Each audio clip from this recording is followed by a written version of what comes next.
Okay, Liber Septimus, Book 7, on Felicitate of Good Fortune. The initial bit, Part 1. We've got Complora Exemplar. So, Retulmus, we're able to relate many examples of the volatility of fortune.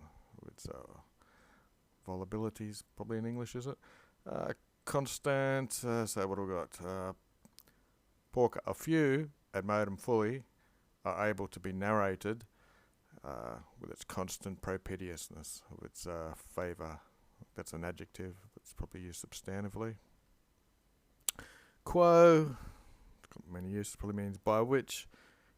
Patet, it's open, in that she, what she goes, to infligere, to inflict adverse circumstances with a desirous mind.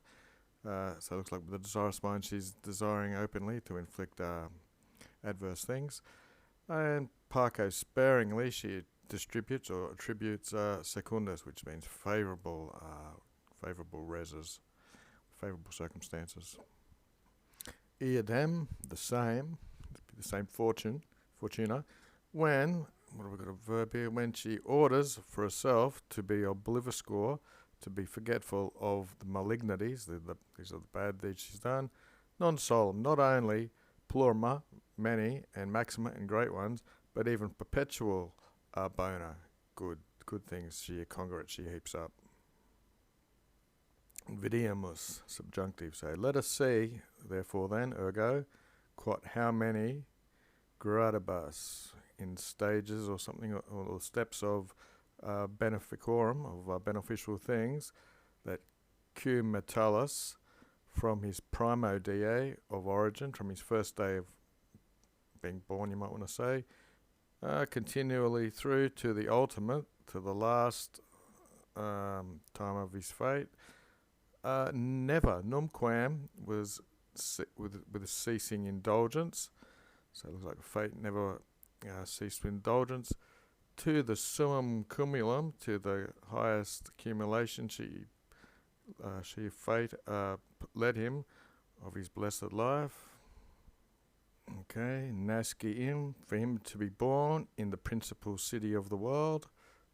Fate wanted it. Parents ei to him, gave most noble ones, superlative, and to added are the most rarest dotes, that's used for dowries, but also gifts of the mind, and vires of corporis, and the strength of body, that he was able to be suffice to the labours he underwent. A pudicitia, or an uxor, a wife with chastity, and who with fecundity, so she was fertile. Here we go in accusative, she was conspicuous for this. Consolidated for him, or gave him. The honor consulatus, he was honoured with a consulship. The potestem, power of command, be military command. And speciosis, semi-triumph, very showy triumphs or something. Praetextum largitas means bestowed or given as well. You could say pretext or was woven or something. And it fecunded that and made it so that in the iodem tempora at the same time he had tres filios consulares. He had 3 sons as consuls, one even a censorium, an ex-censor, and with a triumph, which you get from military things. A quartum filios, a 4th son, saw praetorium, was an ex-praetor. Ut qui, God, this is a long sentence. So he gave 3 daughters in marriage, nuptials are, in English we have nuptials, they're marriages, and of the same, iarum, subols are children, singular here, but it'd be many as well. In his sinu, this is in his lap, so excipere, he took the offspring of these 3 nuptials in his lap, and this is when you're wearing clothing, of course. So many partices, so many births, so many incubulas, so many cradles, so many virile togas, manly togas, so many nuptial fakers. These comes from fax, which is a torch. They had a habit of, I think they were pine torches when you got married. So honorum of honours, of imperium, of all, deniqui, in short, kinds of things to be congratulated for. He had the summa abundience of it. He had the utmost abundance of these honours, etc. And meanwhile, there was nullum funerals, nullum gemmetising, no groaning, no causa of tristitia, of sadness. Okay, so contemplare, that's how deponents and passives do their singular imperatives. So contemplate the caelum, the sky. Vix, scarcely, nevertheless. Ibi, there. Looks like we've got 3 adverbs. Never reperis will you find such a state or such conditions in the heavens. Quoniam sense, indeed, that there is luctus, mourning, and dolors, which is pain and grief, of the gods. It looks like in the pectoris also of the gods. So in the chests or the hearts of the gods, you'll see these mournings of pain. From the Maximus Vates, from this here would be bards, not seers. From the greatest poets, we see these to be assigned into the hearts of the gods. Hunc vitae actum eius, so hunc actum, this action or deeds of his life, eius, is consentaneous, appropriate to finis accepted. So the end of his life was agreeable to or fitting with the way he lived his life or the deeds of his life. Namque 4, Metallum, here is in the accusative. Defunctum, he was dead in a spatio, in the space or at the time of his ultimate senectutus, of his ultimate old age, with a leni genere, with a soft type mortis of death, amongst the osculars, the kisses and complexus, embraces of his most dear pignorums, which is pledges or children, so it'd be children, extinctum. So he was dead while he was getting hugged and cuddled by his dear children. We've got Phili here, which is his sons, and his Ganeri, that's his sons-in-laws. Humerus suis, on their shoulders, per the urbam, through the city. They imposed him on their shoulders, and latum, he was carried. And rogo, that's a rogum, that's where you get burnt on, what do they call them? A pyre or something like that. 712. Clara haec felicitas, so that's all female singulars. This luck of his was famous. More obscuria is illa, is that. But by divine will or something, praepositor, something was placed in front of his splendour, his Clara and his splendour, both shining things.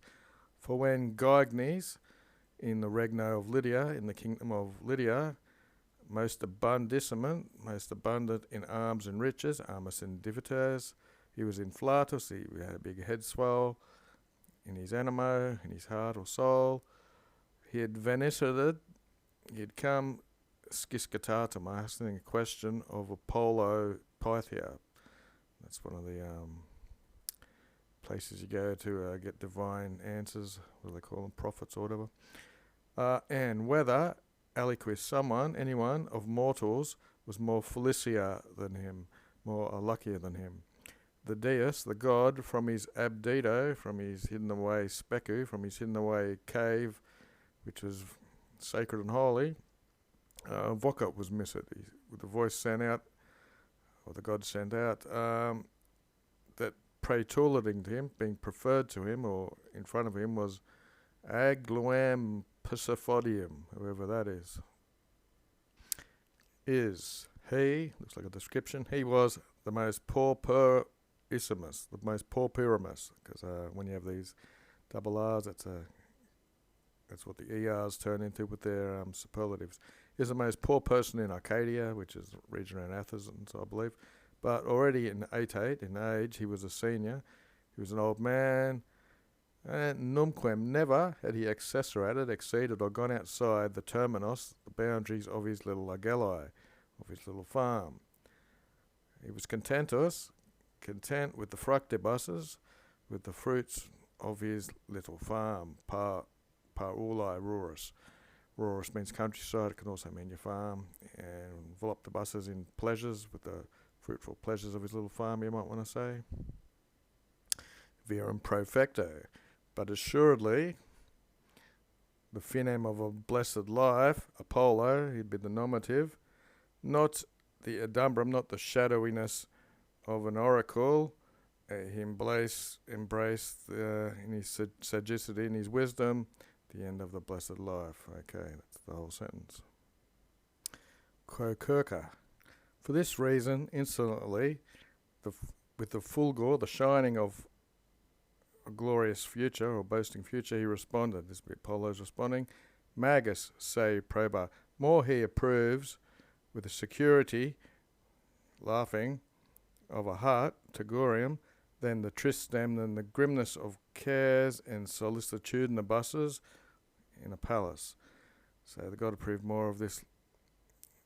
Looks like the hut smiling, or the guy in the hut's smiling with his security, and a porcos glebos and a few globs of soil, experts free of pavor, free of fear, than the most pinguissima, most fertile lands of Lydia, packed up, referta, with fear, and one or a second, you might want to say, yugum yoking of bovines, of oxen or cattle, easily tutelar, in the safety of having just two yokes, then of an exercitus and arms, of an army and arms, and the voracious impenses, the voracious costs, you might want to say, of burdensome horses, etc. So there's a lot of costs with these armies and arms and horses, he must be saying. And we're nearly done. Since we're nearly done, here's our daily dictionary word, consentaneous. It's agreeable, consistent to, fitting with, in harmony with, according to Lewis Short as well, which we saw earlier on. Okay, back to the plot. In usus necessari of a horolium, this is a little granary that's used for the necessary things. Nulli nimis ad pentum, which is thesaurus. So you're better having a little granary than the rich guy. We had an excess of seeking things, which is thesaurus, which is his treasury, would have of all with insidious, with plotting and treachery, and with all these desires, expositors placed out there.